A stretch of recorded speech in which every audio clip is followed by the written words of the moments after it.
the fifth of, or I should say, the fifth meeting we've had with regard to the sidewalk improvement program for Upper Main Street. And tonight we're going to be focusing on, this was advertised as downtown sidewalks. We're going to be focusing on Upper Main Street sidewalks, particularly between Pleasant Street and Winter Street, with a real focus on 86 and 88 Main. Let me know if you can't hear me, but usually I can broadcast pretty well. It's the folks at home who need the microphone. Yeah, this is not televised or live. Aha. Secret.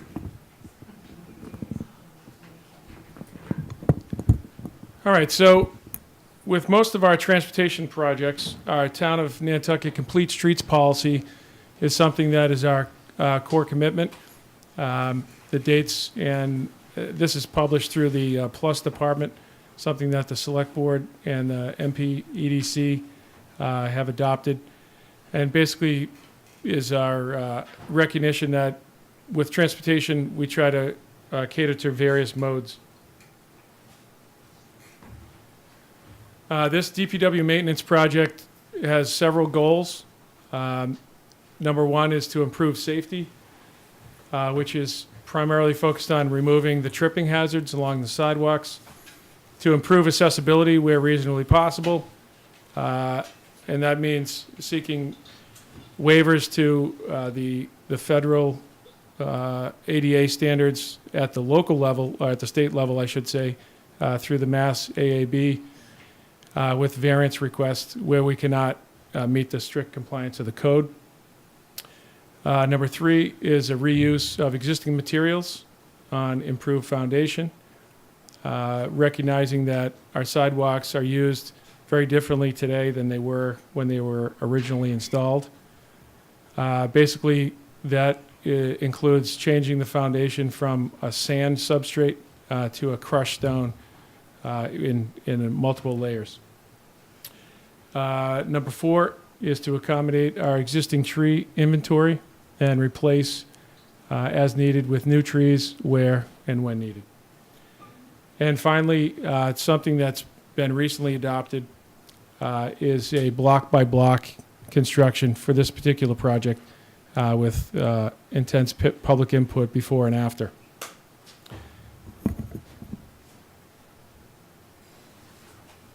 So the sidewalk improvement program itself is coming out of the Transportation Planning Office, which essentially looks to improve the sidewalks from the waterfront through the core and up Main Street. I've been here now in this position coming up on 2 years. So basically 30 seconds for you folks. And so one thing I was charged with walking through the door was basically taking control of the program and starting to implement construction. You've seen that now for the past two construction cycles. We've done work along Easy Street. We started to do some work on Straight Wharf. We had a bit of a hiatus and had to relegate time and materials over to South Beach Street. You might remember last winter into spring. And then it was a great opportunity to really start these kind of public information sessions at that time with the folks along Broad Street, Lower Broad, particularly South Beach Street and the surrounding areas, when we sought to reconstruct the roadways after the sewer force main failure. From that, we've focused back on Straight Wharf, Easy Street, Lower Main, and we're basically making our way down Easy Street, eventually turning the corner to Lower Broad, marrying up to the improvements that were done on South Beach Street. Then it would be the cross streets, working our way along South Water itself, and then working our way again out of town. Again, it's 2 years. We're still on Easy Street. It's tedious work. This is methodical, and the good news is that we're making real improvements there. And I started out these sessions late summer by reminding the folks on Upper Main Street. The goals on Upper Main Street are far different than the goals of the waterfront. The waterfront goals and the plans that were devised for the sidewalk improvements along the waterfront included sidewalk widening, mostly to accommodate the visitors coming off the boats and be able to start to distribute pedestrians into the core significantly better than they have in the past. Upper Main Street, very different, and I recognized that based on the pace of activities along the waterfront, by the time we got to this section here at the Pleasant Street to Winter, we'd likely be 10 years into this. So there's pretty intense visitation to the three bricks and the surrounding area of Upper Main Street. We do get complaints about the surfaces and how unsafe they are. So working with the select board, we decided to take the show on the road, if you will, up the street and start to focus on getting Upper Main Street in order. So again, we're talking about the sidewalks. The green highlights is essentially the limits of work from Winter on the far right to Upper Main, basically at the brick interface below the monument and along Pleasant to tie it together. Here's a shot. I want to thank Harvey Young for a few of the historic postcards that he shared. So this is just a typical use back in the day. Sidewalk, even back then, you see the sidewalk is not necessarily flawless. It has a number of spots where the curbstones are rolling out. You got some sidewalk stuff out of place, and you have a fairly decent cobblestone surface. Today, not so much. Lots of things have contributed to the degradation of the cobblestones, and we're looking at a far different surface, both cobblestones and sidewalks. We have some drainage concerns. We have all kinds of impediments or street furniture, trees. We have stair access, fencing, hydrants, a whole litany of things that occur out there today.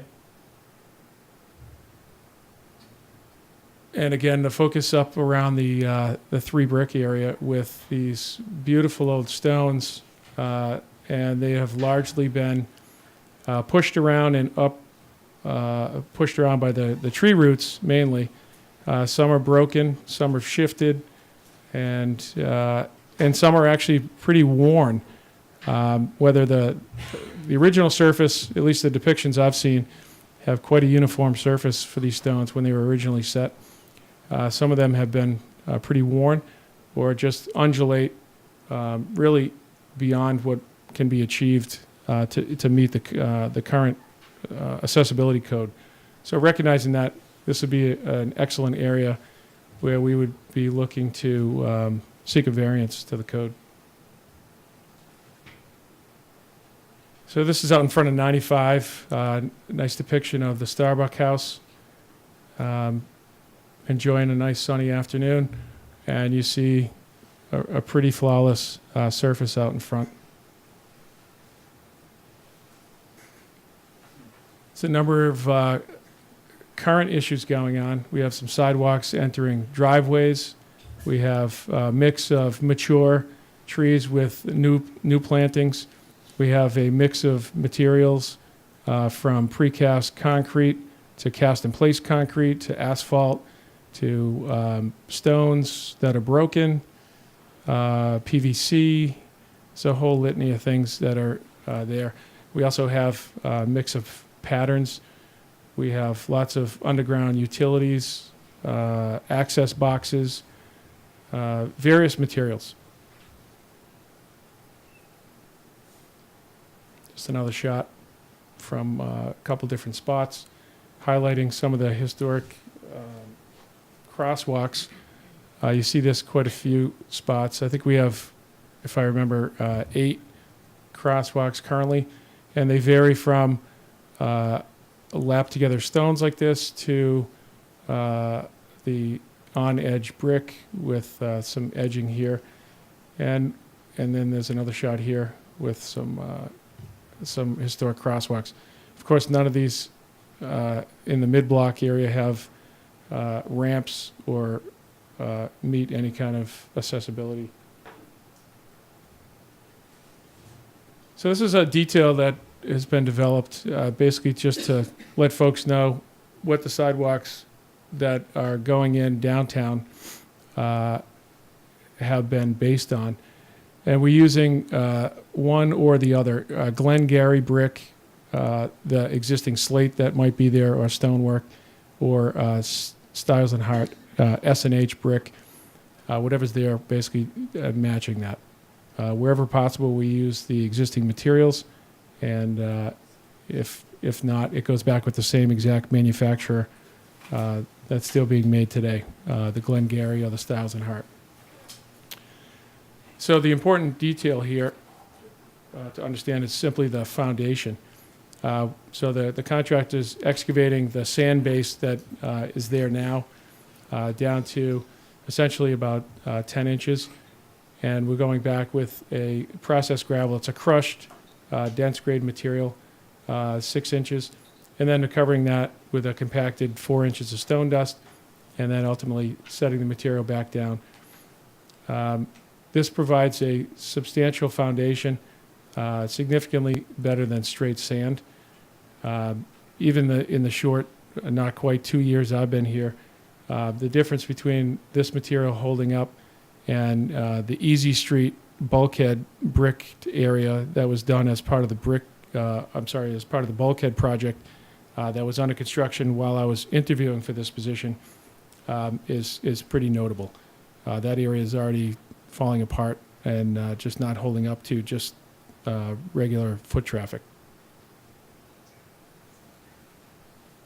So along the way, like most projects, we have people that are providing input and feedback.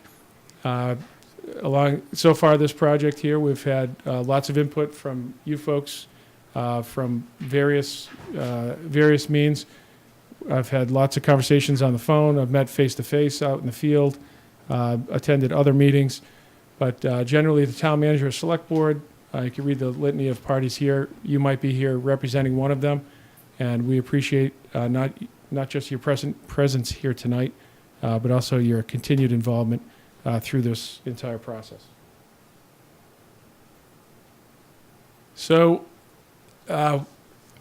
recently, we have decided to take the project corridor, particularly in Upper Main Street, due to the sensitivity of lots of interested parties, to focus on a block-by-block approach, starting with 86 and 88, which was always the starting approach anyway, but then to proceed once this is completed, sort of moving in a westerly direction, again, basically taking one block at a time, holding these sort of public information sessions, both in the field as well as back at a conference like this, to be able to make sure that we don't leave any stones unturned. Sorry for the bad pun. So this is 86, this is 88. This is basically the section that we would be looking to remove the materials, improve the foundation, replace the materials, and move on. What that looks like is, again, going back to our core goals, basically looking at safety improvements, looking at accessibility, looking at saving and reusing existing materials, improving the foundations, and again, additional solicitation of feedback.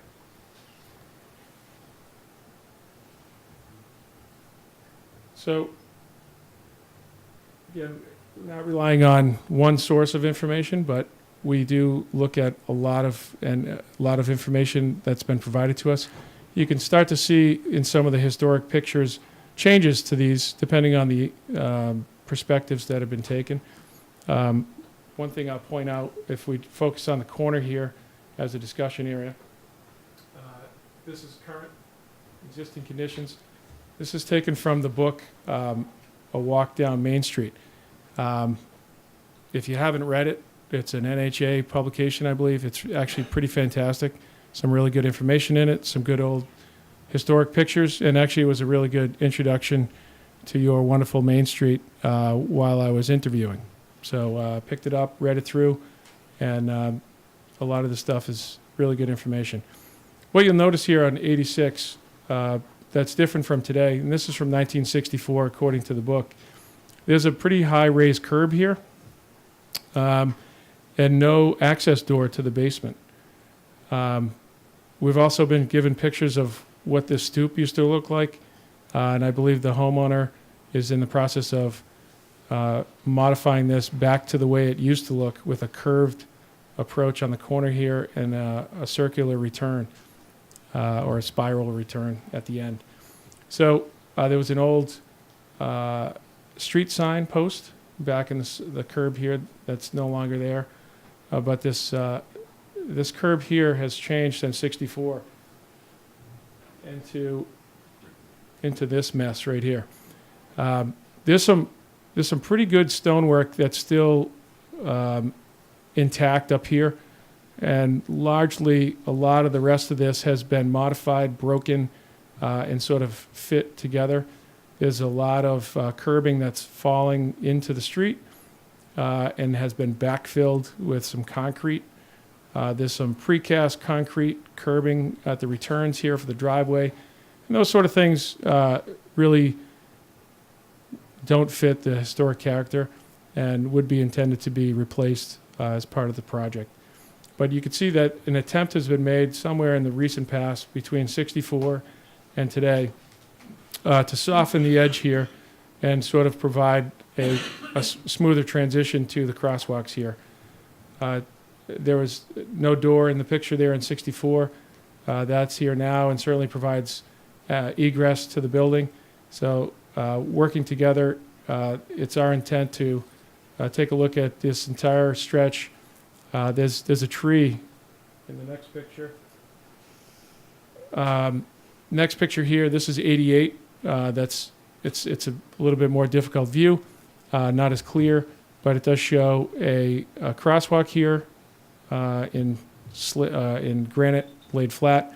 But what you'll notice here is the overhead wires, and you'll also notice that there's no tree. Overhead wires are gone, and a pretty mature tree. So we're dealing with different things out here that didn't exist in the not too distant past.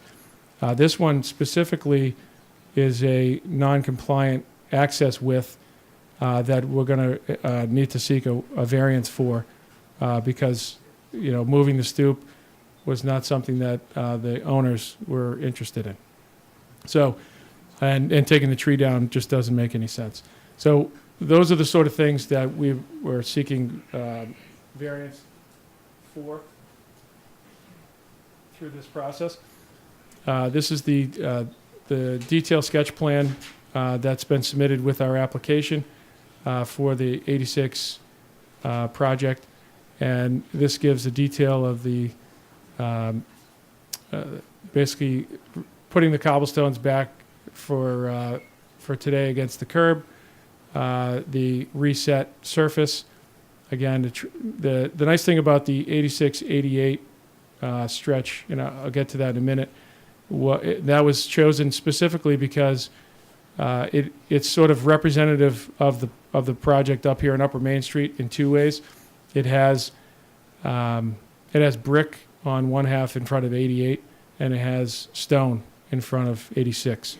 So we felt that that would be a great approach to be able to show what the contractor is capable of in those two media and get that. So the intent today is to have this block constructed based on the methodologies I've described, with several variances from the Massachusetts Architectural Access Board, and to do so before summer, so that we can have the returning residents, along with the rest of the public, to be able to take a look at the results of that project, to see what they like, see if there's things that they would like to improve, and then to essentially take a look at the next block and make sure that we include all of those same elements, or if there's different elements there that need to be taken a look at.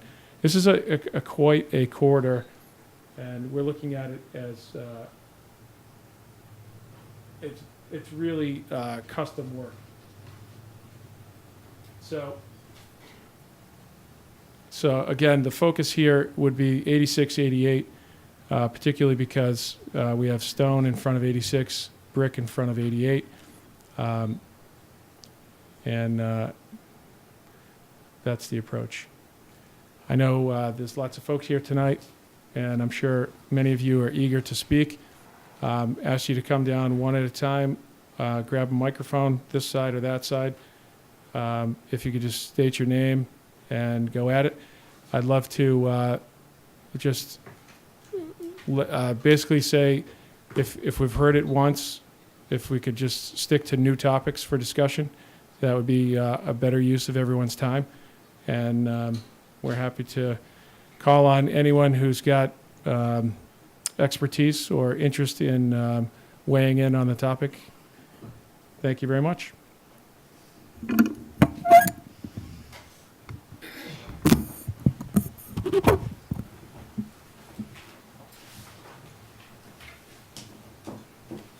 So, I'm Ginger Andrews. I thought I'd break the ice here, since we've had such a mild winter. One of my concerns comes from the materials, because we experienced the sidewalk at the Pacific Club. It's on the south side of the Pacific Club. It was part of your downtown and Main Street project, and we've been looking at it again recently, and it seems as if the materials are actually there are two issues. One is the change in grade, which partially buries our the vents that vent our cellar, and it's also introducing moisture into the brick itself. The Pacific Club was sandblasted in the 1960s, which made the brick more porous. So the burying some of those bricks with the raise in grade has it's going to be damaging to our building. It goes from about 6 courses below the water course to about 2, and some of this has to do with the grade, and some of it has to do with the materials that you're introducing. So it hasn't inspired a lot of confidence in this particular approach. We were never contacted at the Pacific Club. I mean, I saw work going on down there. I thought, great, finally, repair, long overdue. But I never thought I'd have to defend our building against a sidewalk. So maybe Penn Austin, who's also involved in the 86, could do a little more of the technical thing. But I think the Pacific Club would be a lot better off if you actually restored it to the way it was. I mean, maybe you could include the bump out, but it's also narrowing to vehicular traffic, which, is a place where it's one of the most vehicular congested spots on the island. So. I appreciate the comments. And I would say this, that I'm happy to meet with you, anyone from the Pacific Club, specifically on site to discuss the details of your concerns there. I would say, and I can appreciate that some of those lessons we certainly want to talk about and carry forth tonight, but we want to definitely keep the comments specific to Upper Main Street. And again, I'm happy to meet with you separately to go discuss that. I will say. We'll do that. The meeting happens first. Sure. No, I appreciate that. So I will say, one thing specific to the Pacific Club, along with many others there, where there's existing pipes under the sidewalk that discharge into the street. The contractor has been ordered to make sure that those connections continue. So all those pipes that may have existed there are being replaced as we go, and the connections for the downspouts for the buildings to make sure that we don't have icing on the sidewalks are continued. So those are all in place. The cross slope of the sidewalks have been introduced where they have not been in existence in a lot of places. So the water has ponded or actually been directed to the foundations. The contractor's now focusing all the drainage away from the buildings into the street. So next.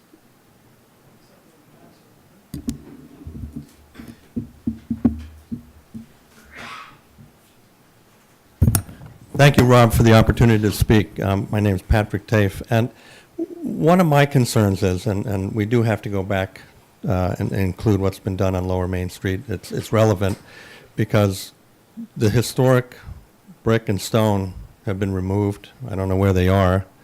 And I think a lot of people are concerned about stripping the history away from Nantucket.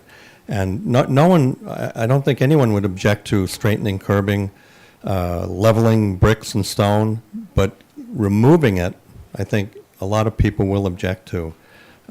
So what I see downtown right now, I would be horrified if it were to continue throughout the rest of the island. I know it's an improvement for foot traffic, but I think you can probably improve the sidewalks without removing the actual material that's been there for hundreds of years.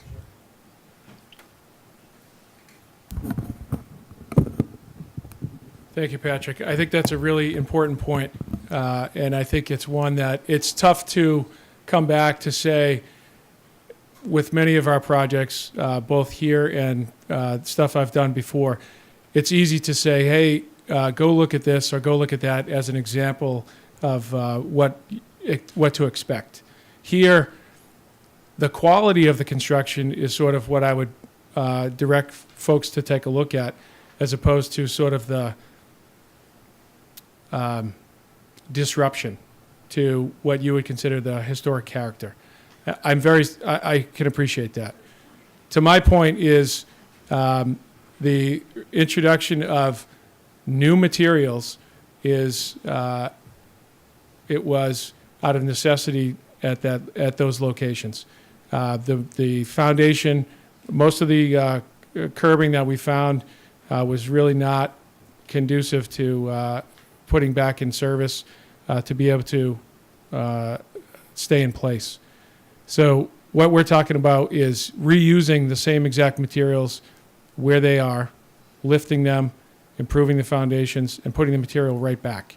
We're not talking about removal of material unless it's foreign material, stuff that is precast concrete, asphalt, cast-in-place concrete, stuff that just has been introduced through the years to the upper Main Street area, doing various maintenance projects or something along those lines. As far as the reuse of the brick, we reuse the brick where we can. Some of the stuff breaks up when we remove it. I will say this, it's the exact manufacturer than today as was put down when it was first put down. So a lot of the brick, if we were to power wash it and do a side-by-side comparison, I think you would find the same. A lot of the areas that were done earliest, you're already starting to see patina on both the bricks and the granite that's been installed. So I get it. Like it's disruptive, and it doesn't look exactly the way it did 5 minutes ago. It's going to take time to patina those materials. There's no doubt about that. The older stuff, the stuff that is up on Upper Main Street, is going to stay. We're not planning on power washing it. We're planning on literally lifting it, palletizing it on site, and putting it back once the foundation's been repaired. So there's all kinds of fancy features on Upper Main Street that don't exist in a lot of other locations, particularly some of these grooved granite drainage stones off the ends of some of the houses. Some of them have drainage spouts that come down to them, some don't. But those are clearly going to be left in place. You know, we're going to take them up, adjust the areas, and put them back where they were as needed. And I think the approach that we're looking to do here, where we do a block-by-block approach, would allow, you know, not just involvement here at a 2-hour session, but would actually allow a public inspection to go out and take a look at the progress, to come back and provide continued feedback throughout this process to look at this specific area, what it looked like beforehand, what it looks like now, and if people have some real challenges with that, you know, this where we want to modify or change direction through the process for the next piece, even if we have to tear it up, do it again to get it right. I'd rather do that and do it on a small scale than to get down the road and feel like we're at a point where we've lost something that we can't get back. I don't think anyone wants to do that.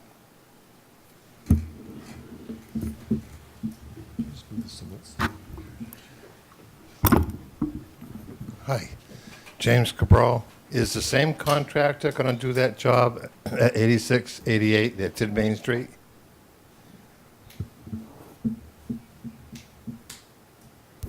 Thank you, Jamie. We have a contractor right now that's Victor Brandon, you know very well. He's been doing all the work for us to date. This is a contract that is let annually, and it's open for public procurement. So I cannot tell you if we're going to have the same contractor tomorrow or for the next contract or subsequent years. I could tell you based on the history, it's pretty safe to say that Victor Brandon will continue to have interest in bidding on this project. Hi, I'm Brian Pfeiffer. I'm here on my own behalf, but also on behalf of the owner of 86 Main Street to comment on the plans. A couple things I'd like to say. First of all, we are absolutely in favor of making the sidewalk level and easier to walk on. And that's the way it was in the 19th century. And that's the way it was until the 1980s because it was maintained. The failure of the sidewalk is not the materials, the techniques by which it was created. It's been the maintenance the last 20 years. And in the 40-some-odd years I've known Nantucket, I've seen these things get worse without proper maintenance. So we share the goal of better access and levelness, but we really question the techniques and the methods. I've looked at the plans, I've commented them, I got the response back from the engineer today, and we are really concerned that this is talked about as a restoration. This is not a restoration. The plans for 86, in front of 86 Main Street, are not dimensionally correct. They are not represented. The stoop is not represented in the right place. The materials were not represented either graphically or even in notes correctly. The tendency in construction is that what is drawn gets built. And if it's not accurately represented, people rely on the visual representation of the field, they build something else. In this case, there's existing stone paving, which is a unique feature of Nantucket. Very few, in fact, I can't think of any other community along the coast that preserves these stone pavings put out in front of houses when they were built in the 1830s that survive today. The curbings are identifiable as 1830s by the quarrying marks. So this is original installation of the building. The plan talks about replacing the stone in kind. Stone is not dimensioned in the drawing. No dimensions are not called out. The surface is not called out. The type of stone is not called out. The coursing is not called out. There's no way that that can be restored without knowing what the material is, what it is, where it's going to come from. And the likely source for that, if it's going to be done well, is probably salvage. Salvage doesn't come in vast quantities. So knowing the quantity needed and the size of the coursing needed and drawing it accurately before it's built is an essential piece of restoration. All of that is missing from the current drawings. And it seems to me that if work is to be done this spring, these drawings, it's too late in the game for restoration for these drawings to be so schematic and for the engineer not to know the dimensions of the stoop against which his work is going to have to fit, how it's going to relate to the footings of that stoop, how it's going to relate to the subfooting of the foundation.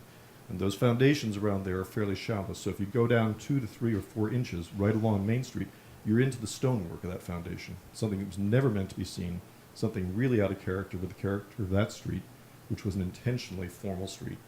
So, I mean, one of the other rare things on Nantucket is you get these whole streets, and Main Street is the most complete, of original paving from 1833 to 1837. It doesn't exist elsewhere. It's not a generic equivalent.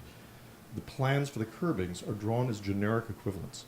The way it's drawn, and the engineer said it was not to scale, but it was to scale if you scaled it off, showed an 18-inch deep curb.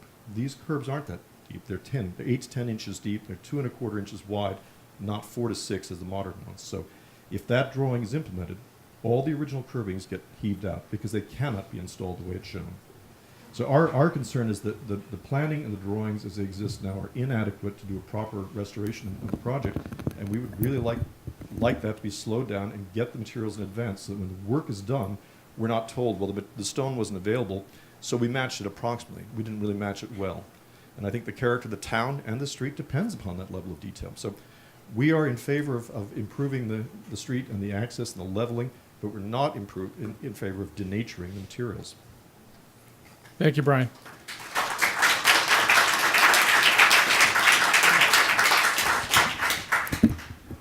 So what Brian left out was we did have an on-site meeting. We are continuing discussions. We are coordinating together with his reconstruction of the stoop, which will continue. The nature of the materials for the stonework are being sourced. That's another thing that's been discussed. We certainly are not going to proceed with construction until we have a match that we believe is enough to be able to move forward. How can you source material when you don't know the size of the material and the coursing is not drawn out? Your engineer doesn't know the size of the blocks of the coursing. Sure. So I appreciate your input. Again, we'll continue the conversation, and we will provide materials that we feel are adequate for this particular project. We do not plan to proceed forward without that information. Could you answer the question about the schematic? Sorry.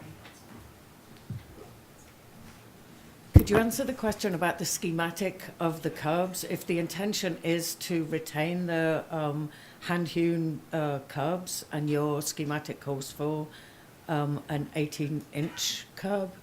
The schematic's not to scale. No. It's just a schematic. First off, Well, Pen? it doesn't even need to be to scale because you're calling for 10 inches, 4 inches, 6 inches of bedding material.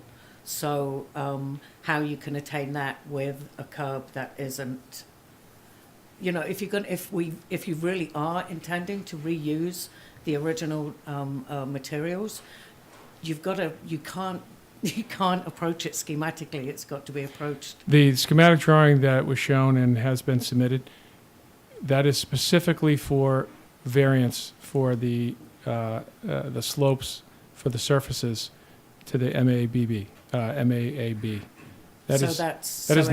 is not a drawing specific for the contractor's purposes. Excuse me, the labeled construction drawing. That's great. There's the labeled construction drawing. Okay. I'm not disagreeing. There is not another construction drawing, no. Can I ask when you intend to start work on that? I've seen the engineers have spray painted the stones and the cobbles and.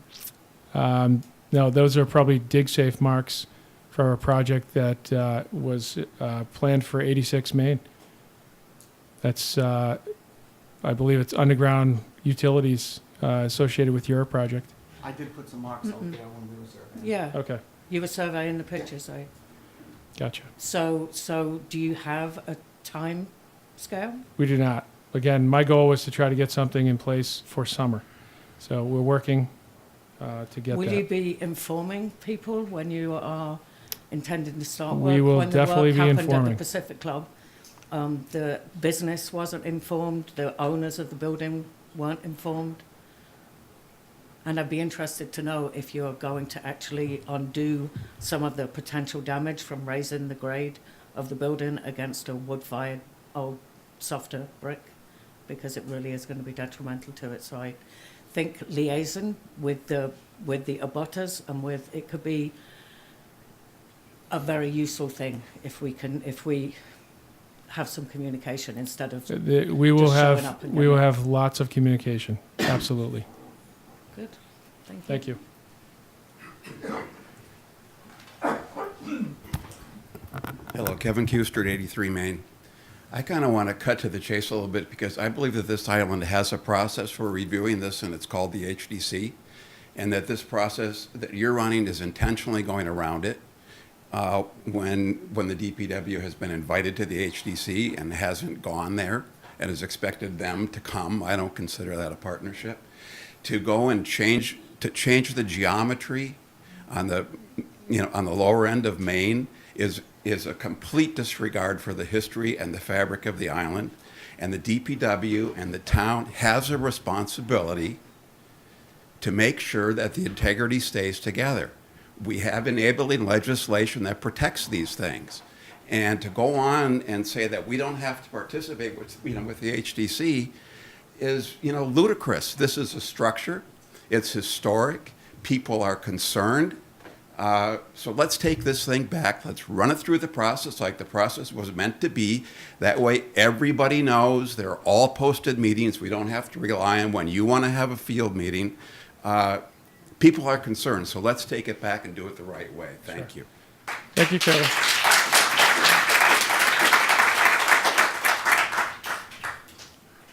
Thank you, Kevin.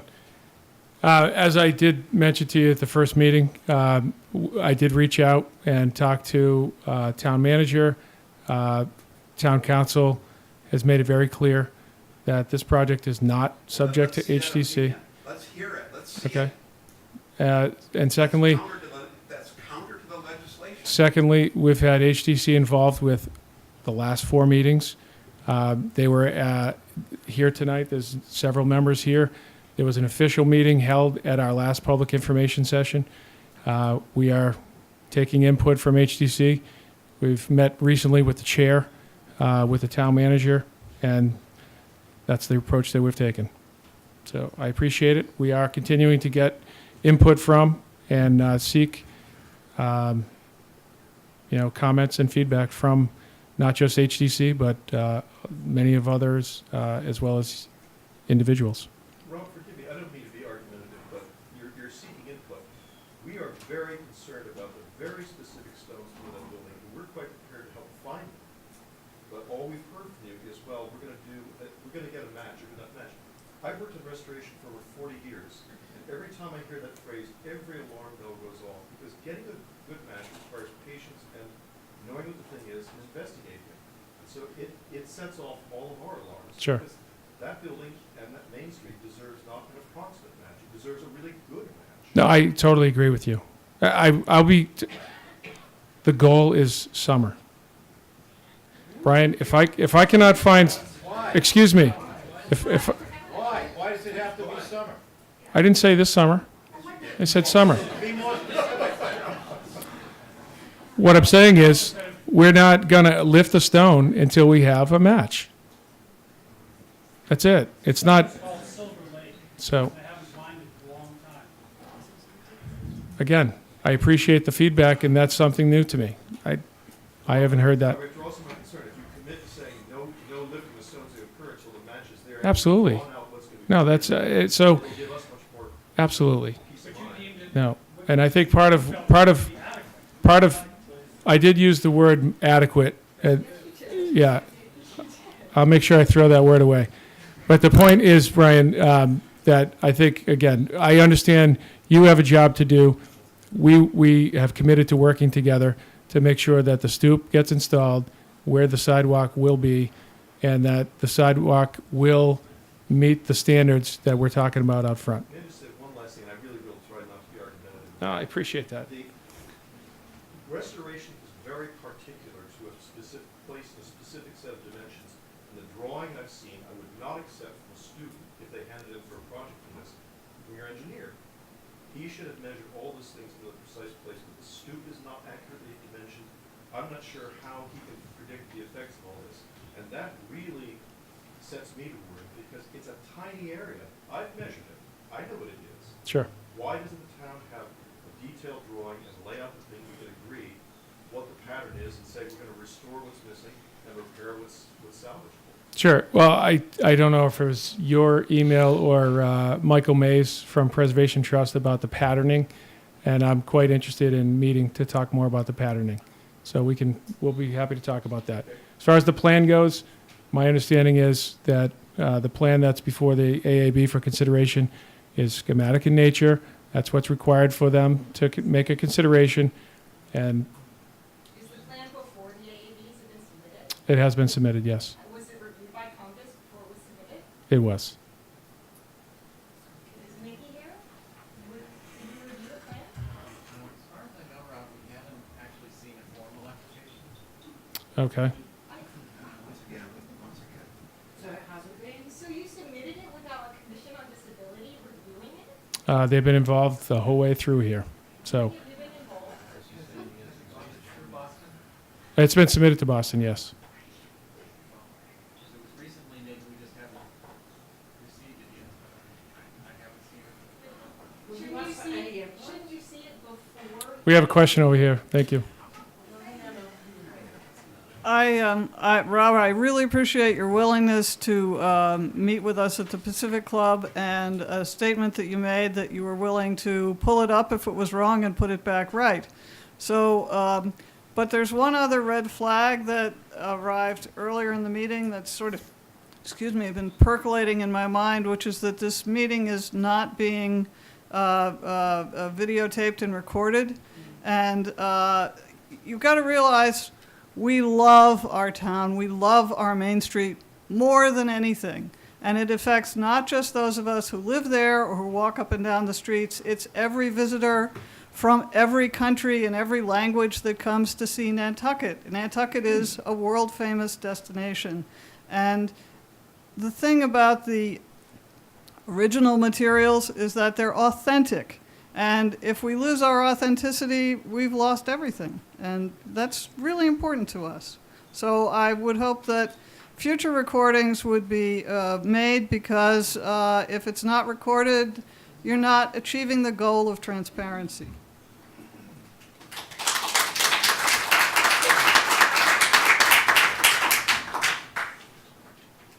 Thank you.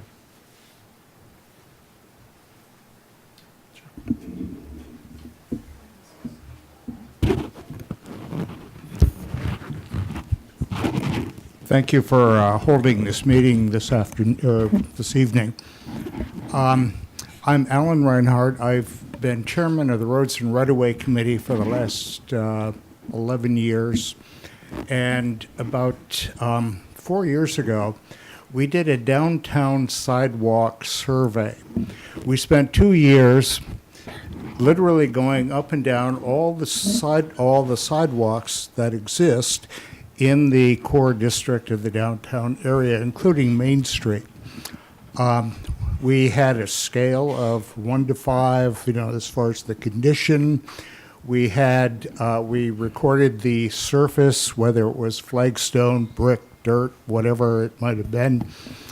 The reason for that sidewalk survey was because of the poor condition of the sidewalks throughout the downtown area. Now, this was shortly after downtown was designated a cultural district, and people were encouraged to walk to the various places around town, including up Main Street. Main Street is one of the predominant streets, obviously. This is where tourists go. This is where people who live here go up and down the street to walk. The primary concern that Roads and Right-of-Way has is public access, and that means also handicapped access. And second, safety, the safety of the public walking those sidewalks. Now, in terms of the material, as you've mentioned, on Main Street, you find flagstones, you'll find gaps in the flagstone. There's one big one in front of one of the middle brick that's nearly 3 inches in height. The sidewalks are really in bad shape. Let me put it that way, as far as Main Street. I would say that most of the sidewalks in the downtown core district also have uneven places. You walk down and there's a dip and so on. Now, Roads and Right-of-Way, as I say, was concerned about this because of the dangers to the people walking on the sidewalks. We were also concerned about the access, trying to get a wheelchair up the streets. People, as they're getting older with walkers and that sort of thing. These were all concerns that we had. Now, in terms of the materials that are used, I walked up and down Main Street today, and I was looking specifically at the sidewalk surfacing and the curbs. The curbs, I noticed 7 different materials. There were some granite ones, there were some other different type of granite ones, there were different widths, there was even some slate, there was some of the concrete. It's a veritable hodgepodge as you walk up and down the street. If you look closely at the curbing, you find not only as much of it leaning in, there are gaps in the curbing. Yes, it may be historic. I'm sure that it's showing its age from the 1830s when when sidewalks were initiated. Could I just point out, the granite is thousands of years old, it's certainly not worn out, and the harder painted bricks are certainly not worn out, and the biggest problem with all of the sidewalks is complete lack of maintenance. If the bricks were just reseated once they became loose, the tree, the heaving from the roots is one of the bad. Yeah, we can speak, but you can finish. I'm sorry, it's so obvious to me, I don't know why, the whole just rip it up and start again approach is expensive, disruptive. We lose the integrity of a really important street, and if with simple maintenance, you can achieve the same ends. They weren't built like that, they've just been allowed to deteriorate, Yeah. just because of complete lack of maintenance. I believe that it goes much deeper than that. If you take a look at some of, particularly the flagstones, there are various, anyway. I'm not an expert in sidewalks, as of course Brian and some of the HDC people are. I think that the main concern, as far as the sidewalks, should be the safety of people walking on the sidewalks. And if we can achieve that, if Rob can achieve that through using the existing materials, fine. I was amazed at how many different types of curbing there were up and down Main Street. The road has evolved. That's one of the beautiful things about it. It's a tapestry of history. It's evolved. I see. That's what makes it so precious and Gotcha. character is what it's called. Okay.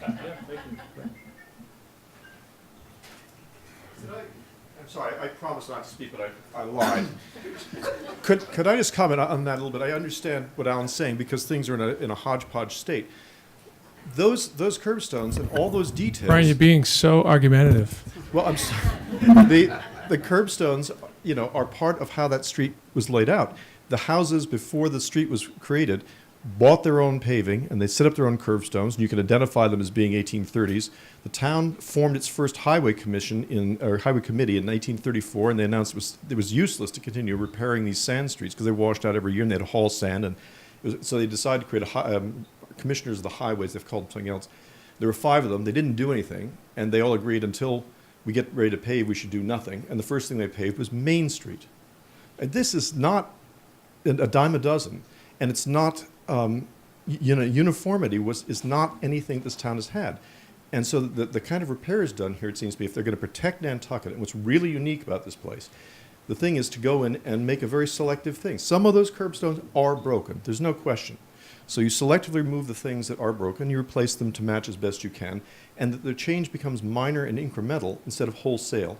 And if, for instance, if the goal were to say next week, all of Upper Main Street should have nice uniform curbstones, you could say goodbye to an important piece of the history, visually and physically.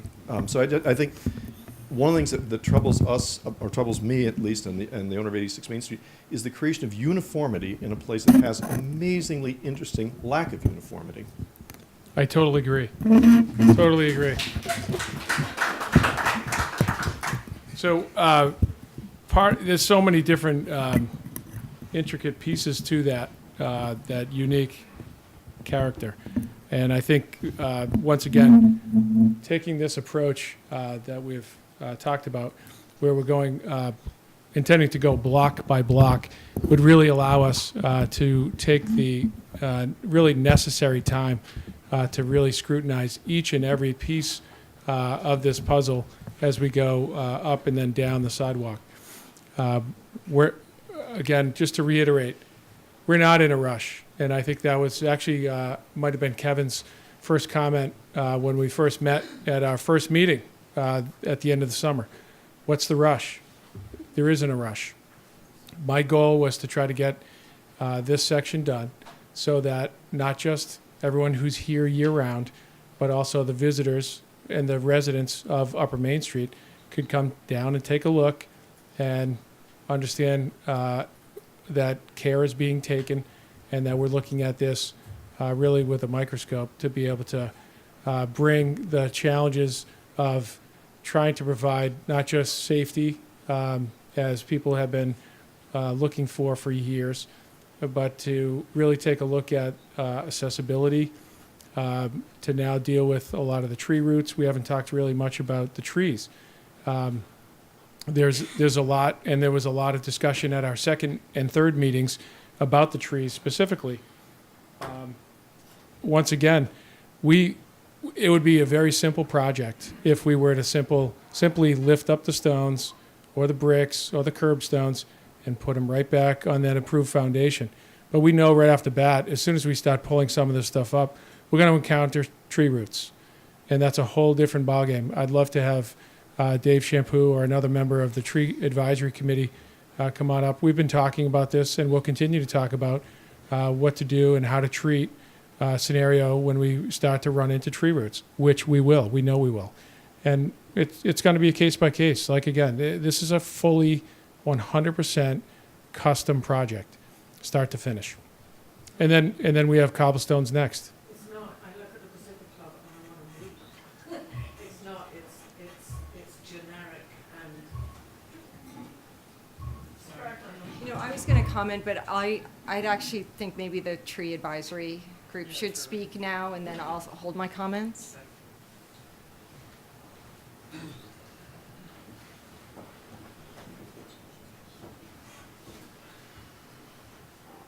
So I'm Ben Shampoo, and I'm a member of the Tree Advisory Board.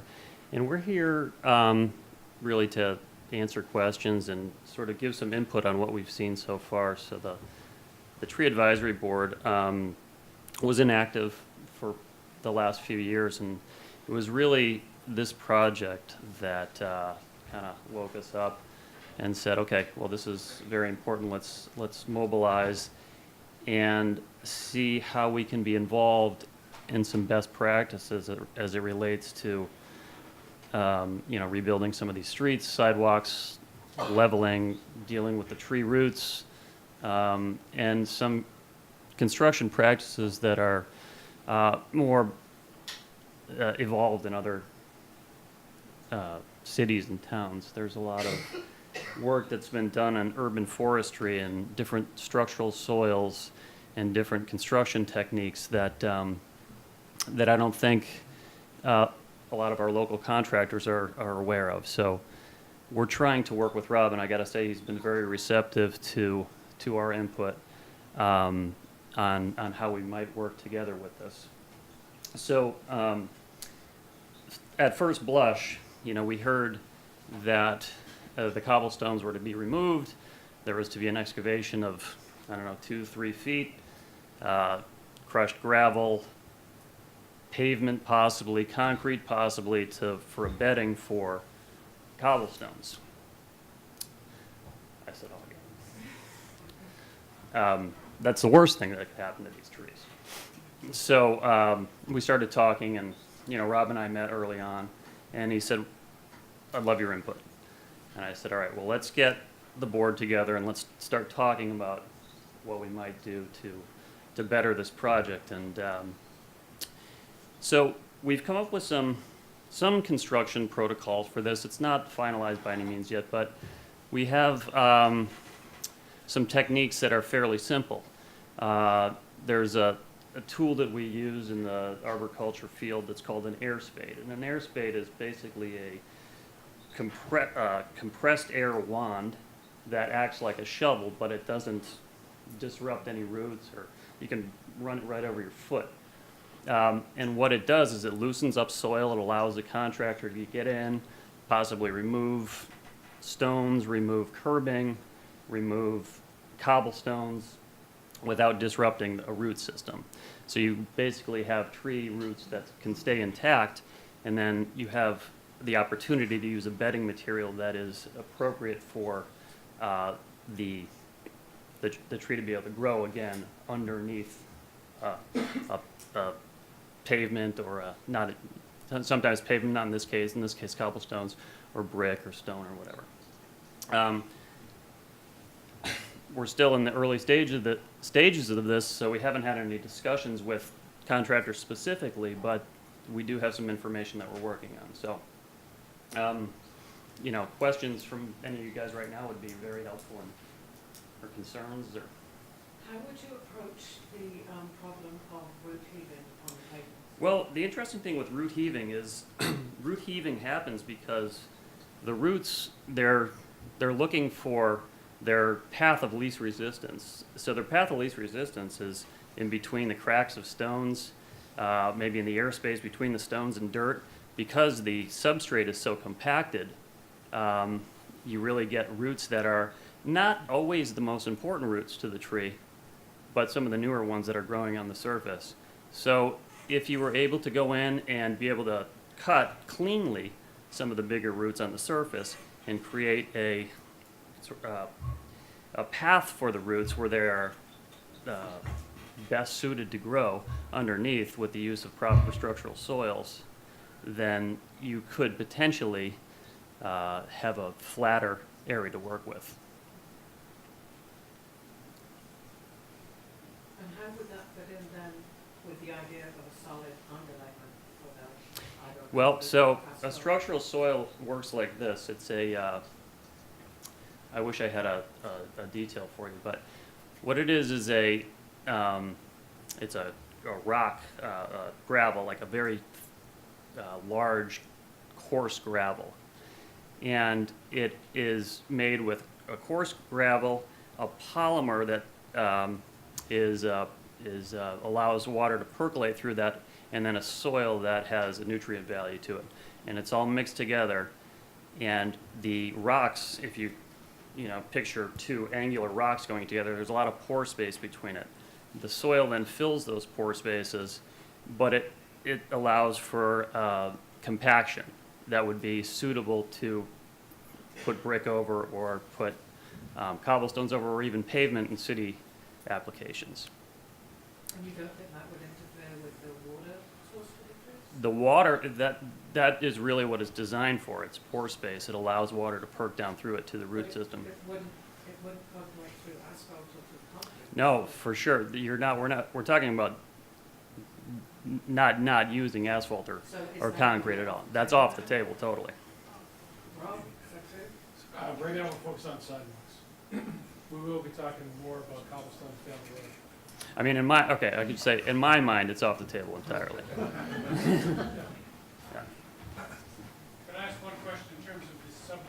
Yep. Were you using this processed gravel that Mhm. is basically being recycled from wherever? This would not be recycled from wherever. This is if we were to use a product that at least I'm familiar with in literature, it's actually a proprietary product developed out of Cornell, and it wouldn't be processed gravel from one of our local borrow pits. It would be a Rob had alluded that you're using an approved subgrade material, which is in the schematic, this processed material. and Recycled material, which is impermeable. we'd argue against that. So, keep in mind the detail that's shown that shows the impermeable structural foundation, the crushed stone, as you're alluding to, is it's basically in the contractor's terminology, it's just a dense grade material. So it has fines all the way through. I think the largest is inch and a half. Correct. So what we had a sidebar about is it's key to make sure that you're draining the surface and providing a pitched approach to the sidewalks basically drains the water away from the houses into the street that's proper. What we're talking about here is tree roots, and that's a completely different ballgame.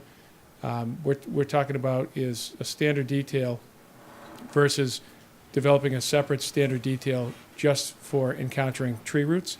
So where we come together, when we encounter tree roots, the contractor would apply that detail and provide that kind of whatever the agreed upon approach is to address the tree roots specifically in that area, to then allow for the continuation of the sidewalk substrate to marry up against that material. That may be 6 inches around each tree root that gets, each substantial tree root that gets encountered. It may be something different, if that answers your question. I understand that. Thank you. As a whole, the substrate should percolate under anything that you replace or maintain or mitigate uneven surfaces. Sure. So there's a means to drain right now. The surface stones do, as you've seen, they take water, they drain in through the surface of the brick at the joints.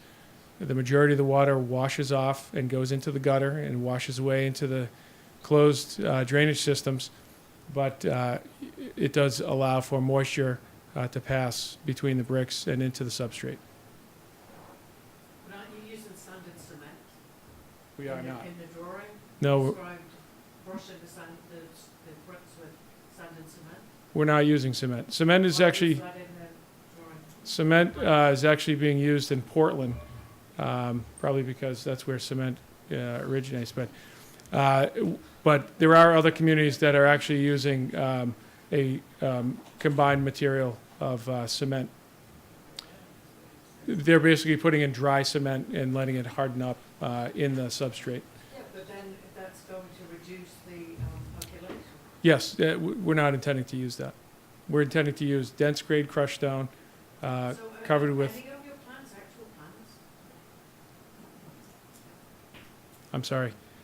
I'm describing the substrate. We have a dense grade crushed stone, 6 inches, with a 4-inch stone dust. Thank you.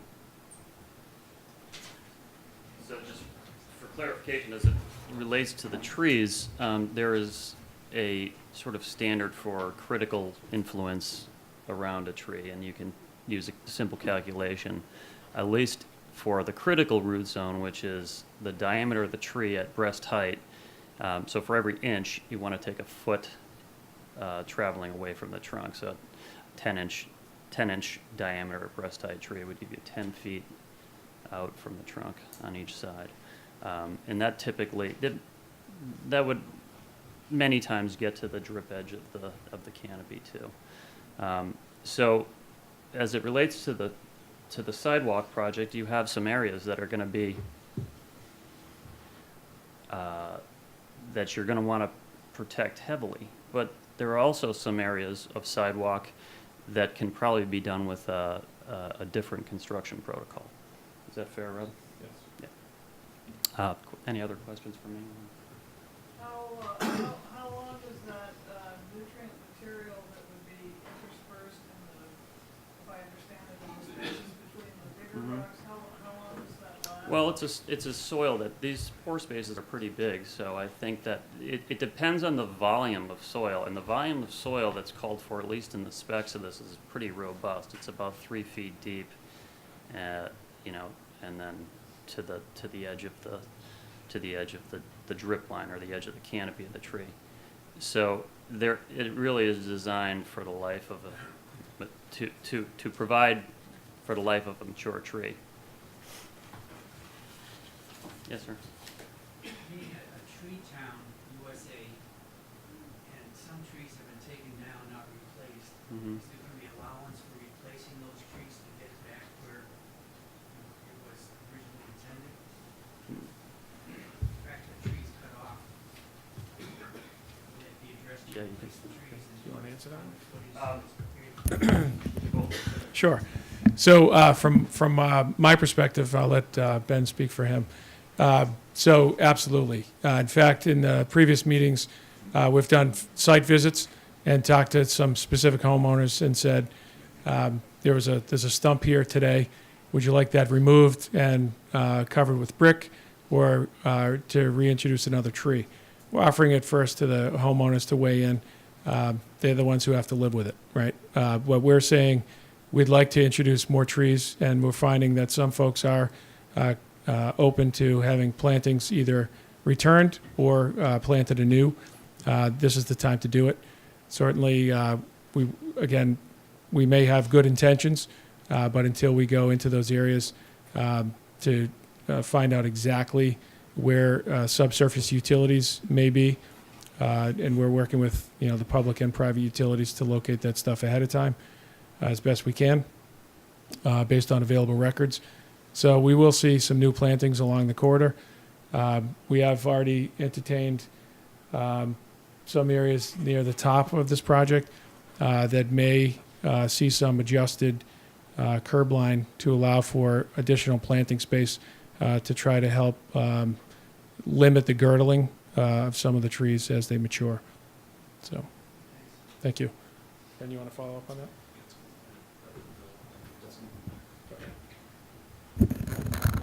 Is this about trees? Because I'm waiting to make a comment. I'll wait for you. Okay, thank you. My name is Hillary Rayport. I'm going to be sure to use the mic because I know there are people watching on live stream, and I want to make sure they can hear. So my husband and I own an antique home on Main Street. Like everybody on Main Street, we chose to own a home there because we love Main Street. It's the home of our heart. It's beautiful and unique and historic and can never be replaced. I've been following this project along with my neighbors since it was first announced in August. There have been evolving descriptions of what's going to happen. I think we've all witnessed in this meeting that these descriptions are continuing to evolve. But the problem is they are evolving towards a construction plan that is not a plan. I'm extremely concerned by the fact that an application went to the Massachusetts Architectural Access Board with a plan that is not a plan, and that plan was not approved or consulted with our local Commission on Disabilities. I think that we've seen from the wonderful comments and insights that Ben shared that we have incredible talent on this island.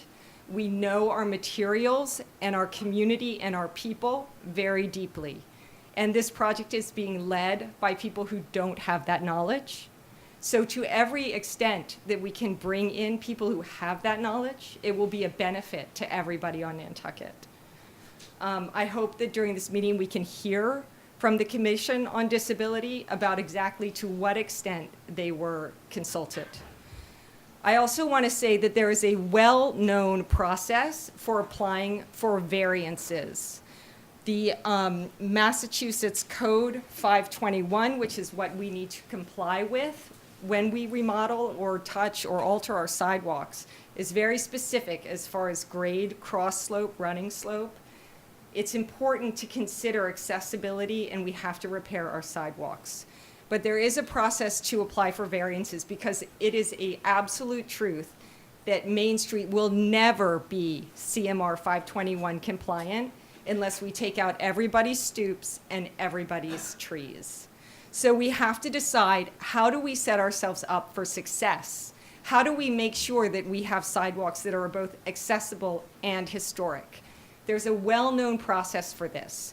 It starts with consulting very specifically with our Commission on Disability, who have the best sense on this island of what accessibility means on Nantucket and what people require on Nantucket. This commission was not consulted.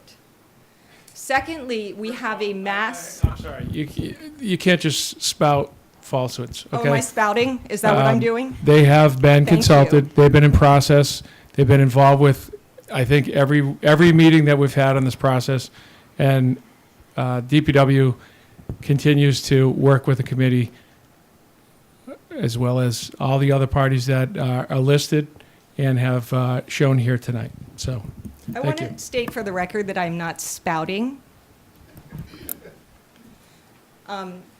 Secondly, the process, and this comes from my conversations with the Massachusetts Architectural Access Board and also the Mass Historical Commission, is that after consulting with both your HDC and your Commission on Disabilities, you should speak with the MHC and seek a letter of recommendation. This increases your chances of having the waiver granted. So, as you can see, I'm very passionate about this. I'm very concerned about this. And I think there are a lot of people in this room that feel the same way. Secondly, I'd like to speak to the assertion that Rob made that the HDC does not have jurisdiction over this particular process. I want to let everybody know, I know some people are aware of this, but others might not be aware, that there was a very important legal decision handed down from the Massachusetts Supreme Court of Appeals last week. I don't know how many people are aware of this decision. In this case, it concerns specifically Nantucket and specifically the historic district protections on Nantucket. So the Supreme Judicial Court of Massachusetts made an extensive opinion. They found that neighbors, people living in the area, people in the historic district have standing if they feel that their rights and their protections have been infringed or aggrieved by anything that the HDC did or didn't do. The opinion of the judge says specifically that the act protects the historic integrity of the public views of all of Nantucket, including where the neighbors reside. They sufficiently demonstrated that the removal of the barn would have a substantial effect on the historical character of their neighborhood's streetscape and their own enjoyment of it. That is, they alleged a particularized harm to their own property and a detrimental impact on the neighborhood's visual character. Moreover, the neighbor's claim of aggrievement is substantial enough to confer on them a right to herd. And I just want to acknowledge Tom Montgomery, who's here tonight, and it was because Tom stood up for his right to enjoy the beauty and specialness of Nantucket's historic structures that we have this binding Supreme Court decision. And I think that we as a town have to consider the meaning of this. The last thing, and I want to take some of my feeling down a little bit. I think we're all trying to be very civil, but I think we have to recognize that this is a process that is steamrolling forward. We have what is being said in unrecorded community meetings like this, and then we have what is being documented and what is being done. And we can all go down, and if we have the stomach for it, we can look at what's been done by the Pacific Club today. This is not Straight Wharf. I mean, Straight Wharf is a modern construction. It was all built in the 60s. The Pacific Club and the curbs along there and the line of the sidewalk are deeply historic. They date back to 1837. The line of those curbs predates the Great Fire of 1846. All of Main Street Square was recreated in 1846, and the Pacific Club is even older than that. So by not following proper review, by not taking feedback from the HDC, and it's on record in the last meeting, which was recorded on January 10th, that the HDC guidance, to the extent that they gave it, was not followed. And we now have a really modern looking stretch of pavement, and we have a damaged pre-Revolutionary War brick building. So folks, this is really serious. This is not like, oh, it'll be a test and then we'll put it back. We've been asking you to put it back. We are asking you again, please put the Pacific Club sidewalk back. I think we deserve that. And I think that's what I have to say for now.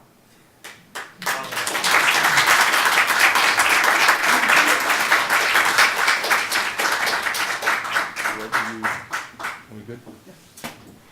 Neal Patterson. I've worked with Stone on Nantucket for 40 years. Also, I'm a fan of Rob McNeil. 2 years ago, he came here and he had a baptism of fire. Burst sewer main, he put the whole place back together. And I give him full credit for that. But on this issue, I'm going to respectfully disagree. There's a huge amount of emotion, and it's one of the many reasons that people live here. I came here. I hate to use the word iconic, but Main Street is. You go up there and it's tumbled down and all just a rambling. It looks like 200 years ago, as it should. And I would implore Rob just to, perhaps tonight, and not to put him on the spot, to say, I'm going to take this off the table for a year. I'm going to form a committee, and I'm going to get all the placeholders, and we're going to come up with a plan that we can all agree on. And I think that would be a really positive step forward for this community. And I'll let you reply to that, Rob. Sure. Well, first off, I want to catch up with you after, Hillary, to get that recent ruling. I think that would be helpful to disseminate. Thank you. Appreciate that.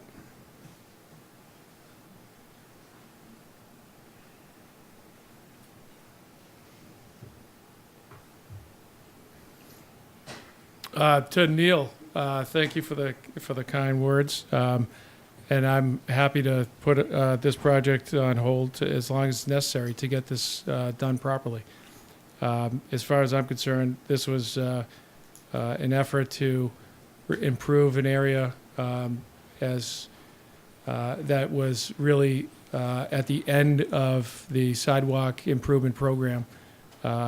Clearly, there's a lot of emotion about the upper section of Main Street. As I mentioned at the outset of the meeting, I showed up here 30 seconds ago. I'm certainly not here to irreparably change what everyone holds near and dear. I think there's there's not only experts, but there's also people that have passionate, true responsibility to do what's right here. I'm interested to take as long as necessary to make sure that this project is done to the liking of everybody that's here. And I also want to set up some realistic expectations here. We've all been around long enough, and I don't care if it's you and your spouse, you and your friend, you and your parents, or your kids or siblings. There is not a chance everybody's going to be satisfied. Okay, but I think together we will have a fantastic continuation of what we all hold near and dear to our hearts. So we'll continue the conversation. I'm happy to continue to take comments tonight. I'm not even sure what time it is. 7:30, so we have plenty of time. But appreciate everyone's comments so far, and let's keep it going. I'm attorney Arthur Reed, and I represent the owners of both 86 and 88 Main Street. I'm glad to hear that it is the commitment that the project will be done the best possible way. I think it's extremely important that if the project is done, that it be done correctly. I think the best suggestion that I've heard tonight is Neal Patterson's, that there be, instead of rushing into getting this project done by this summer, when there are so many issues that haven't been fully addressed and need to be addressed, that we need a little time to deal with it, and that perhaps we should be talking about doing the project before the summer of maybe 2020, rather than the summer of 2019, which time I think there might be the ability to work through a number more of these issues. A couple of points that I would raise. I realize that the subject tonight is the sidewalk, but we have the issue of the street, and we know that there's going to be work done on the street. It's been discussed, and it came up in the context just now of the tree. It seems to me that they're two interrelated issues, and I don't see how we can really be looking at the sidewalk issue independently from and separately from the street. It seems to me also that any work that's done on the sidewalk has the potential of being disturbed to some extent in connection with work on the street. So I think we're talking about an integrated issue that should be considered as such. The other point that I would make is that I strenuously disagree with the statement that the HDC does not have jurisdiction over this. I haven't seen an opinion from town council. We have an opinion that we've obtained from law firm of Anderson and Krieger in Boston, and I'm a firm with which I'm very familiar. They do a great deal of land use work generally in the Commonwealth. And in that opinion, which I think has been generally circulated, there is discussion of the case law on the subject, notably the case of Globe Newspaper Company against Beacon Hill Architectural Commission, where under a statute that contained the identical language with regard to the jurisdiction of, in that case, that commission with our HDC, it was determined by the Supreme Judicial Court that a sidewalk is an exterior architectural feature and is a structure. And that's a 1996 case. It's good standing law in Massachusetts. And I would question whether town council had reviewed that case and what their reason would be for differentiating this situation from that. I would urge that the matter be in fact filed with a certificate of appropriateness to the HDC, and that they actually act upon it. We are very much supportive, as Brian indicated, of making the sidewalk safe and for it to be able to be passed upon readily, but we want to make sure that it's done the right way, and we're very happy to work with Rob and the DPW and everybody else involved in the situation to get it done right, and to the extent that we're the pilot project, because it's in front of my clients' houses, we expect to be very much involved in it and to see that, in fact, as I said, it's done right. Thank you. Thank you, Arthur. Okay, I did say I was not going to talk about cobblestones tonight, and you had to go there.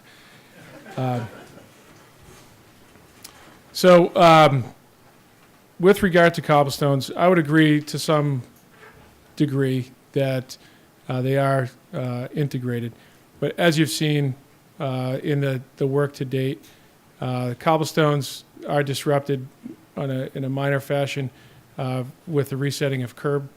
And when that occurs, the crew has been reinstalling the cobblestones back in that curb in the gutter area, but not getting further into the roadway. So it's really it's part of the work that's ongoing. What we're talking about is really complete reconstruction, which is basically lifting all the stones out, similar to what we're talking about here. And people are interpreting the words complete reconstruction, restoration. A lot of things have been thrown around. I think depending on the line of work and your specific experience, all these terms mean very different things to very different people. So what we're talking about here is simply lifting the stones that are there, improving the foundation in some yet to be determined way, and putting them back in a manner that's in keeping with roadway construction. What has been stated prior to this may or may not been accurately depicted in whatever form of media you've read, but as specifically, we're talking about doing test strips of different substrates to take a look at either modern roadway construction with asphalt, with concrete, or using traditional methods. And there may be more. Right now, in order to really take a look at that, the commitment was to construct something like this along the DPW driveway entrance. So it would be subjected to heavy truck traffic, turning movements, and the like for a period of time, so that we would have measurable results to be able to come back and make a decision on or recommendation on how to proceed. So there's a lot of variables that involve in that same process, from tree roots and how we would deal with that, to gutter flow for drainage, to infiltration, as has been raised as far as what happens with an impervious surface, which is why this is going to take some time to take a look at and go from there. There's a lot of, I wouldn't say there's a lot. There's a few examples of scenarios that have used, let's say, modern materials, modern methods of construction, and then have been covered back over with historic materials. We're looking at those examples as well. And the beauty is there's examples that we can actually go out and visit, and we know the specification and details, the methods of construction that were used in those areas that have been subjected to specific loads, some similar to this, some higher than this, what we expect out there with the trash trucks, concrete trucks, and modern construction loaded vehicles that are utilizing this area. And I will say in some of the, in the most recent meeting with town manager, some members of the Commission on Disabilities, the HDC, and Select Board, we did have a very frank and open discussion about preservation. And is Upper Main Street important enough to do a 100% preservation project where we would shut her down for traffic and make it a pedestrian corridor for visitors? And there was no support in the room. So, I think those are discussions that have happened. We're going to continue the discussion about. The preservation is the place functioning as it was built. So again, I know there's lots of different definitions. They're actually internationally agreed definitions. Okay. Okay. UNESCO does in the United States. Federal government does it. There are definitions of these words. They have real meaning, and they should be used properly. Okay. This is too precious a district to say, well, what we do can't define it. Preservation is the repair and the retention of what's there. Restoration is the uncovering of what's been concealed. They have meaning. Yeah, I'm not disagreeing that they don't have meaning. And let's use them for their meanings. Brian, you have very specific meaning of those definitions. UNESCO and the Department of the Interior has Okay. meanings. The dictionary. No, I appreciate that. What I'm saying is that the layperson may use those terms interchangeably. Then we have to create an environment which everybody can use and understand. I don't disagree. Not retreat to say who can say whatever. I'm not going to argue with you. So cobblestones wise, we're going to take a look. We're going to do some test strips off site and see what they look like, see how they perform. Sir. Yeah, my name is John Wyden. As a former member of the HDC, I was sort of astonished here to say, as I believe you did, that not only has the HDC now signed off on this, so they're not going before the HDC on it, but the HDC has no jurisdiction. Within the last year, maybe you can help me out here, John McLaughlin, I saw this back there. Within the last 10 years, we had an issue in the store owner on Main Street replaced some of the bricks on Main Street in front of the store. Just came up at a meeting, and they were in the point that he was going to have to tear up all the bricks to come back and bring it to the HDC process. It was worked out that there's no question that the HDC had jurisdiction over the sidewalks of Main Street. I'm sorry, It certainly seems to me it certainly. what was your name again, sir? My Yeah. name is John Wagner, Wagley? W-A-G-L-E-Y. Thank you. In that review period, it'd be good to look up this case. All right, we still have plenty of time. Please come to the mic. Hi, my name's Dave Fredericks. I wanted to give everybody kind of a point of history from my experience. First, I would urge us all to treat Rob with the utmost respect. He's been here for 2 years. He's taken on a lot of things. We heard about the sewer main, but I want to give you a point of history about the maintenance of sidewalks. You made a great point. We stopped maintaining our sidewalks. I moved here in 1986. I worked for the utility. I'm one of the only people in the room that can say I've replaced every single sidewalk on Main Street. What we did, when you think about what happened here, when I first got off the boat, they said to me, the town voted to place all the utilities that existed downtown in a defined area underground. And over the course of 12 years, maybe 15 years, the utilities worked together. National, at the time, Nantucket Electric Company, that's when it was a great place to be. Verizon, Comcast, and the town. And we dug up every street downtown. And back then, in the core district, and how I define the core district, is basically Main Street, Upper Main Street, and running over to Broad Street down to the water. All the utilities were placed in the sidewalks. So every sidewalk downtown got dug up. That was from 1986 to 1998.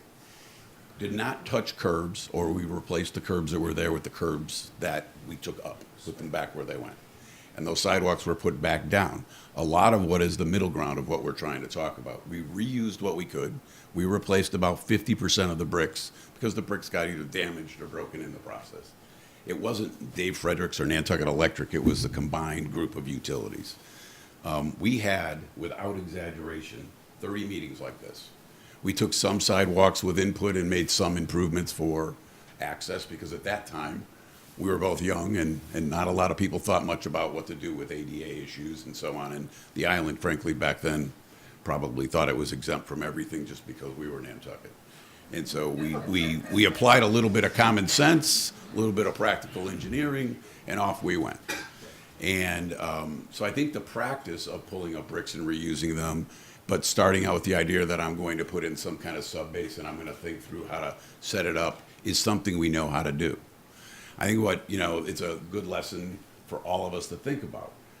What's interesting is back in '97, you're hearing too much about me. I blew out my knee, not in a little way. I tore my patella tendon, slid my shin up into my behind, and 4 surgeries later, they told me after a year I would never really walk right again.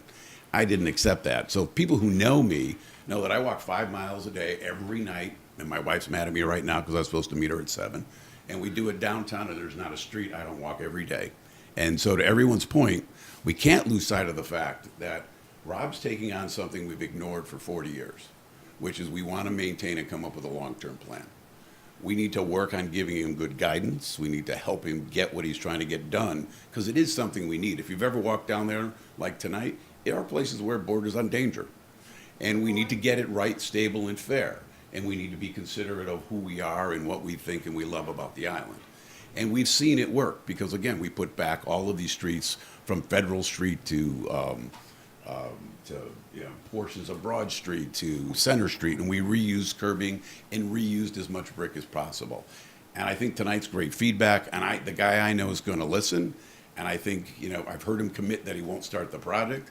And I thought the first time he talked to me about doing a small section to figure out what worked was a better commitment than a lot of people who would just run in and do things. I want to throw one last comment out. Straight Wharf and the club car. So I sit on a committee called BPAC, right? And so BPAC looks at all these issues nonstop. We held through the Planning Commission 5, 6, 7 meetings and no one came. So the good news people are interested, and that helps us get good information. But this was and has been talked about in the area of the club car repeatedly, and I think it started out as a repair and replace, and there were plans that showed curb line changes and so on, and I think For whatever reason, it didn't get enough coverage where everybody had enough input. So that's a lesson learned. If you look downtown, there's about 2 miles of sidewalk, if you add it all up. And so far, we've done 600 yards. So it's a good time to reset. These meetings are great for reset. But I don't think Rob's here, at least the Rob I know, to do something and force something down our throat. So I think this is valuable. And, I think, I heard him commit that he'll slow it down. I heard him commit he wants to do pilots. I heard he wants to try to figure out the details of restoration and preservation that matter. And I think we should be trying to figure out how we help him through that process, just as one person who lives here. Are they going to go to the HDC while they commit to that? I'm not going to ask you to commit to anything right this minute. How about that, Rob? You commit to going to the HDC? I would say this, again, sometimes these meetings take a turn where, particularly, John, Mr. Wagley's comments, a lot of this stuff is directed at me because I'm standing up here at the mic and I'm presenting. But, I have boss, I have the town manager, and the town manager talks to town council to get different legal opinions. We've heard earlier tonight, Arthur and I didn't, other than the cobblestones, I didn't specifically talk about that. We've already reached out. We've gotten, and someone asked earlier for a specific opinion to where the town is on this. The town manager is here tonight, and I think she has heard very clearly that people are looking for an opinion. This is not a fight. We've been advised, and we're taking that. That is what I'm moving forward with. That's it. So we're going to go back. We're going to ask for an opinion, I believe, and we'll go from there. This is not me imparting my will on the town in any way, shape, or form. And in fact, this is for probably good reason. Probably the most serious public information session I've held all winter long. This is, we've been meeting every Thursday night since January, first week in January, on multiple topics that are here to discuss, and lots of different things going on within Public Works. Usually I'm up here cracking jokes. This is like my open mic night, but and I've only been able to crack one on Brian just for being so argumentative. So the point is, we take it seriously, but this is really a forum to be give and take, and back to Dave's nice comments, to help me. Again, I just got here. I'm trying to help. We're going to get to this. I think we're going to do the right thing together. I'm not going to answer yes or no to that. That's not mine to answer. Can I just make a comment on what Dave said, put a comma on the end of it? Part of what has felt uncertain about this is that the request for variance on the ADA compliance has been very piecemeal. When we met with the engineer, he seemed only to be interested in tree roots. And from my perspective, one thing that's missing is an overall look to say, here's the historical value of Main Street. Here are the things we absolutely can't touch because we'll kill the tree. Here are things that are needed for handicap access. And to think through the whole thing, to identify from the beginning, where is there an historical reason to vary it? Where is there a tree reason to vary it? Where is there a telling disability reason to say we've got to make these changes? And that seems to be missing from what I know of this process. Thank you. My name's Christine Coletti. I just have a kind of a follow-up to what was talked about earlier in the night. With the public input, outrage, and disappointment regarding the Lower Main Street changes, what considerations can be made to correct the reconstruction to this historically sensitive area? We talked about it, but is there going to be some follow-through, like rip it up and put it back to where did all that curb go? I know somebody said some of it was broken, but all of it couldn't have been broken. So where is it? Are we talking about specifically along the Pacific Club? Yeah, down on, when you come, I think everybody knows where I'm talking about. you may call it the Pacific Club or the Club Car, or, you know, right when you come on Main Street, and Sure. I guess it's called Easy Street. Yeah. Yeah, So so it the- looks like Disneyland. When we were finishing up the Pacific Club car stretch, was the same time we were surveying Upper Main Street and recognizing that there's materials there that are broken, have been replaced with cast-in-place concrete and other materials. So we were really taking a look at being able to source materials for Upper Main Street from those locations. They've been taken out, cleaned, and palletized for use on Upper Main Street. Oh, so they're being used eventually? Yes. Somewhere else, because it's valuable material? Yes, ma'am. Okay, but my question, again, is are we reconsidering, you know, going back to a little bit more palatable and pleasing historical area down there? I would say the characterization of the outrage and people that are there, I would say it's been sporadically received. We've heard really overwhelming positive comments on what's occurred to date. And at this time, I didn't really hear them in this room tonight.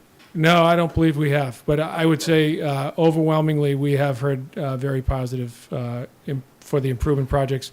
Again, it's a very different program than it's being considered for their Upper Main Street. The plans that I inherited 2 years ago, as has been talked about earlier, had been vetted at previous other committees and been sitting waiting for someone to execute. We're talking about the widening to accommodate pedestrian traffic and actually necking down, taking away from the vehicles to give to the pedestrians. So that's what's been executed so far. To that, we've also shared the plans, the further plans for Easy Broad and South Water to the HDC to provide comments specifically, and to others to take a look at it. Pacific Club has them as well. So that's for the HDC, but how come this was, am I misunderstanding, this Pacific Club area wasn't HDC approved? No, we've sent them for comments. We've sent the plans that had been developed specifically to the HDC for their comments. Just comments, but they don't need to approve of them? Correct. And that's what everybody, I thought we were talking about, like they did have to have some input and improvement. Well, that's what some folks are looking for, sure. They're looking for it, but it's not necessary? That's I mean, who that's what tells- I'm. We've been advised by town council that that is not necessary. So instead of that, what we are doing is reaching out specifically to HDC, inviting them along with any other interested parties, specific committees, from Commission on Disabilities to the Tree Advisory Committee. We've sent invites out specifically to the NHA, to the Nantucket Preservation Trust, I believe, who all have representatives here tonight, and continue to provide feedback, not just in the public forums, but via email and private meetings. Okay, thank you. Thank you.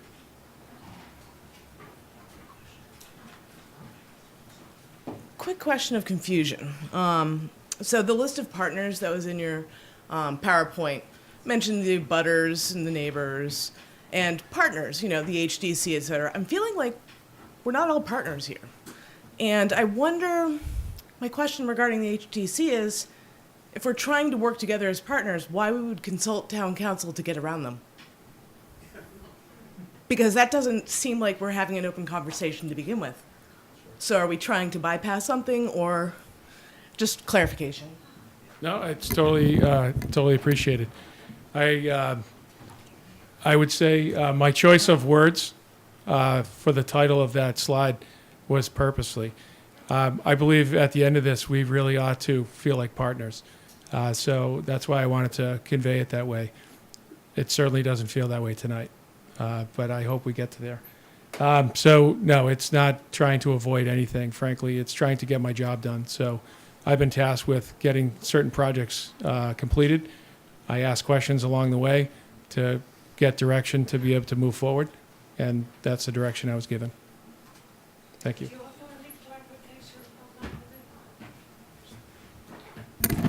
Clarification on what exactly? On whether the HDC does have, We have, okay, we have a standing opinion from town council, it's not new, that the town does not need to get HDC approval for sidewalk work. We didn't seek it for this particular project, it's a standing decision. And there may be various legal opinions out there, but the one we go by is by our town council.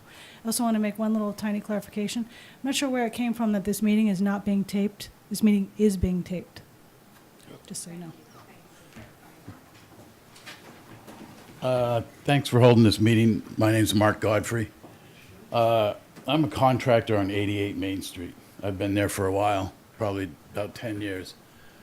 And I think the street and the sidewalk are very important to deal with at the same time. About 6 years ago, the street and the sidewalk was repaired. And the first time my customer pulled in her driveway, her car bottomed out because the pitch between the street and the sidewalk wasn't considered. There's a curb cut there in this area that you're trying to deal with, and along with that tree and the porch. And so we have a lot of issues right there. And I just hope that we can deal with both of them at the same time and not have to come back and say, okay, the street has to be this height because of the sidewalk. So I haven't seen your drawings. I believe, well, I have faith that it'll be done correctly, but I'm just giving you some experiences. 6 years ago, it wasn't. It was done poorly, and it had to be redone again just for a car to be able to clear. So I hope that we can. To some point, we have to deal with streets with the sidewalk. Definitely. Thank you, Mark. I appreciate your comments there. And clearly, addressing these each at a time, we're able to get at the details that make each specific property unique, such as driveway access. That's one that we run into quite a bit. So we'll definitely be taking that detail into account. Thank you. I just wanted to pick up on this point that we need to be partners, because I really do believe in the power of everyone's collective experience and intelligence coming together. And I just want to suggest, as I look at these maintenance project goals up here, we really need a sixth bullet point, and that is preserving the historic character of Nantucket. Because nowhere on these bullet points is the concept of true restoration, and that we really want safe and historic sidewalks. And I also want to say, Rob, I've observed what you're getting done on this island, and I think there was a long time where nothing got done. And as far as engineering, drainage, fixing the sewer problem, it's been incredible. And the reason for that is that you have deep expertise and you source the right professionals. And we are asking for nothing more than that you do that for this project as well. We need people working on this project who understand the meaning of restoration, that understand historic materials, that understand the materials that make up Nantucket. We need contractors who work in conservation. It's a matter of hiring the right talent, and I think you know all about that. But for some reason, it just hasn't factored into this project. It's not a roadworks project. It's a restoration. I also know that you're doing your job, and you are very good at doing your job, and that we want to help you fill in the blanks here. We want to provide information about what is historic and what isn't. So I really hope that you will continue the spirit of reaching out, and that we can also have some kind of final oversight that makes us all confident that what we've collectively designed is actually what's going to get built. Thank you.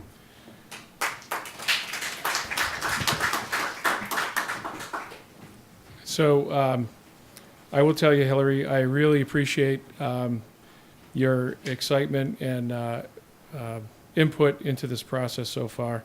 It has certainly pushed me to go in different directions and to seek guidance from a lot of different experts. It certainly opened my eyes to a number of different topics that I may not have been looking at specifically. And I just would like to reiterate sort of the partnership. It's a two-way street as far as sharing information goes. And I would say that I would hope that you would agree that I've been more than forthcoming with the availability and providing information directly to you. I will say it's a bit off-putting, frankly, to present information here tonight and then to tell me to go find it online. So I'm not feeling it. Well, I was a little off-put about it being said that I was spouting, so I apologize for the angry residue. And I would be happy to mail you a certified copy of the legal opinion. No, I appreciate that, and I apologize if I, characterize that as spouting. Thank you. Thank you.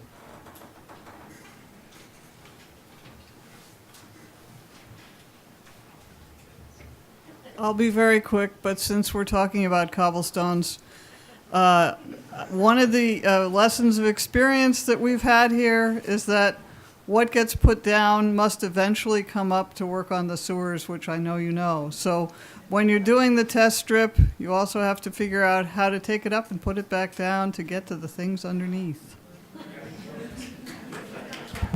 Yeah, and that's a fantastic point. I think part of this is recognizing that we're trying to do projects now where we're getting all the subsurface utilities involved early, very early stages, to make sure that if they have work to do, that it gets done. The point is we're trying to put streets back in place that are not going to be dug up 5 minutes after the contractor drives away, and that takes a lot of coordination work. We have certainly a lot of different things here to juggle, from public-private partnerships to folks that are working for private utilities that we permit here. We have to go back. None of these folks really have any cobblestone expertise, so they're doing it 2-3 times, even after our sort of guidance from there. We may be going in a direction where, cobblestone repairs can only be done by, people that are qualified. And we have some expertise that have been, servicing the island in repair work for some time now. There's been discussion about developing that sort of expertise again, and we'll continue that conversation as well. So we're not going to answer everything here tonight. It's a great continuation of the conversation, but it's good. I'm glad we had the turnout we had. I'm sure the people that are here are continuing to pay attention. If you still have more to say, please come in tonight up to the mic and keep going. Otherwise, happy to say thank you very much. And if you haven't signed in and provided contact information, this is your last meeting. Seriously, though, we want to put together a good contact list to let you know personally that we're having another session on whatever we're talking about here. So if you could provide us with whatever you're comfortable having us reach out to you with, whether it's email, telephone, or something. So that's at the back. I stole the pen back so I could take notes here. But if you have something to say afterwards that you didn't want to go public, I'm happy to meet there halfway and we could talk. Thanks again. I really appreciate it, and appreciate it.